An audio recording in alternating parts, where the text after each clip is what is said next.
আপনি দেশের টাকা বিদেশে পাচার করে দিবেন, আপনি দেশের হরিলুট করে ফেলবেন, রাস্তাঘাট খেয়ে ফেলবেন, আপনি দেশের বিভিন্ন জায়গায় জালিয়াতি করবেন। যেই প্রজেক্ট অল্প টাকায় হয় ওইটা 10 গুণ 20 গুণ বাড়াবেন।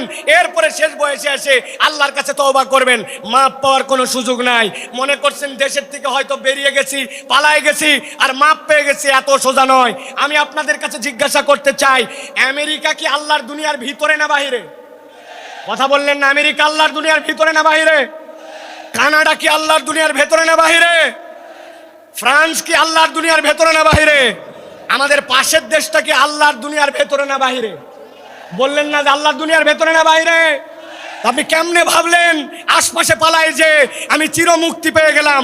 আমি আমার ভাষায় বলি, ফুটবল খেলা মাঝে মাঝে শুরু হয় সেন্টার থেকে বল নিয়ে খেলতে খেলতে এপা ওপা করে ডিয়ের মধ্যে যায়, ডিয়ের মধ্যে থেকে এরপরে গোল দিকে কিক করে।